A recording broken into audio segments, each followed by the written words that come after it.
শ্রীনগরে সাবেক প্রধানমন্ত্রী ও বিএনপি চেয়ারপারসন বেগম খালেদা জিয়ার রুহের মাগফিরাত কামনায় দোয়া মাহফিল অনুষ্ঠিত হয়েছে।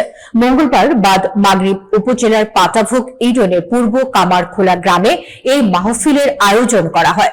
স্টাফ রিপোর্টার শাফির আহমদের তথ্যচিত্রে বিস্তারিত। প্রধান অতিথি হিসেবে দোয়া পরিচালনা করেন মুন্সিগঞ্জ ১ আসনের বিএনপির মনোনীত সংসদ সদস্য প্রার্থী আল মুসলিম গ্রুপের চেয়ারম্যান এবং বিশিষ্ট সমাজসেবক শেখ মোহাম্মদ আব্দুল্লাহ। পাটাভোগ ইউনিয়ন বিএনপি অঙ্গ ও সহযোগী সংগঠনের উদ্যোগে এবং ব্যবসায়ী সমাজ সেবক কাউসার মৃধার সহযোগিতায় মাহফিল অনুষ্ঠিত হয়।